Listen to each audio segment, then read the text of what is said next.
ఇంకేముందన్న చెప్పండి. బాగా కష్టపడిన సీక్వెన్స్ ఏది? మీరు బాగా ఇరిటేట్ అయిపోయి కోపం వచ్చి కాదు కానీ ఇరిటేట్ షూటింగ్ నేను రాని ఇంకా నేను అదే చెప్పబోతుంటే మధ్యలో ఆపిండు. నీ మ్యాటర్లోకి వచ్చింది ఆ మేనిఫెస్టేషన్ నువ్వు వచ్చినావు మళ్ళీ ఆయన అక్కడి నుంచి ఎక్కడ డ్రై లైఫ్ నువ్వు డ్రై లైఫ్ లో వెళ్తుంది ఇక్కడ మొత్తం. అది అట్లా కాదు కరెక్ట్. ఎక్కడ ఉన్నాం?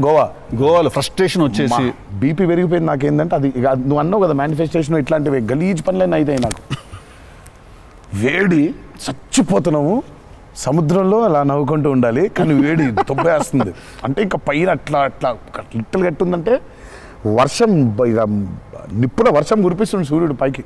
అట్లా కూర్చొని పక్కనే ఒక రూమ్ పెట్టిండ్రు, ఏసీ ఉంది అందులో.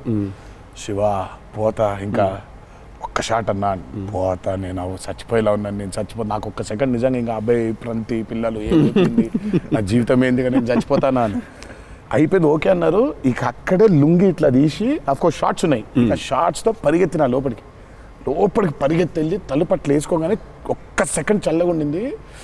బతికినాన్రా అని చెప్పి ఆ తలుపు వేసి అట్లా బెడ్ మీద అలా పడ్డాను, కరెంట్ పోయింది. సారీ నవ్వద్దు, నీ కష్టం పగవాడికి కూడా రాకూడదు మీకు కూడా రావద్దు. నిజంగా నాకు కరెంట్ పోయింది. కరెంట్ పోయి నేను ఇంకా ఫోను, అమ్మ కరెంట్ పోయింది, ఇంటి దగ్గర జనరేటర్ లేదా, దరిద్రం చూడు. కరెక్ట్గా ఆ రోజే నిన్న ఆడ జనరేటర్ పాడైపోయింది. ఇప్పుడు బయటికి వెళ్తే ఒక టార్చర్, లోపల ఉంటేమో అవన్ అయిపోయింది ఇది.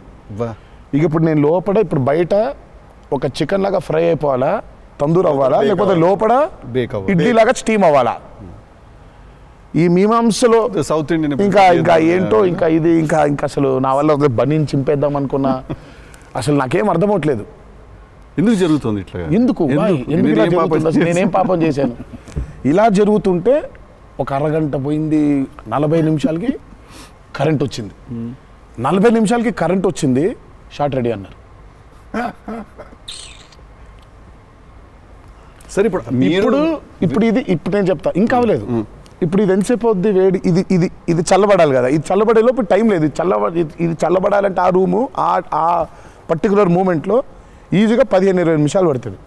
ఈలోపు షార్ట్ రెడీ అన్నారు. సరే షార్ట్ రెడీ కదా అని చెప్పి మూసిన కర్టన్ ఇట్లా తెరిచిన, షార్ట్ రెడీ కదా శివ ఎక్కడున్నాడని చూద్దామని. ఈ కర్టన్ ఇట్లా తెరిచేసరికి ఈయన రాజసుందర మాస్టర్ పరిగెడుతున్నారు నా రూమ్ వైపు.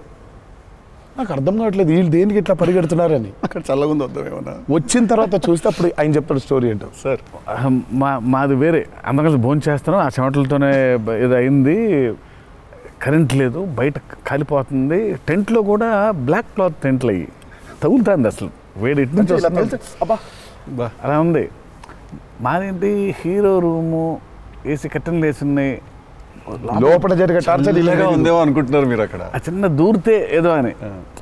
సరే కాసేపు రిలాక్స్ అవుతున్నారేమో, కట్టెలు వేసి ఉన్నాయి, ఇప్పుడు వెళ్ళి డోర్లు కొట్టి మరి తుఫాన్ వచ్చినట్టు బయట బాగోదులే అనే ఫీలింగ్లో ఉంటే వీళ్ళిద్దరు అట్లా వెయిటింగ్, ఇట్లా ఇద్దరు అలా వెయిటింగ్, కరెక్ట్ ఎప్పుడు తెలుస్తాడా అర్థమైంది.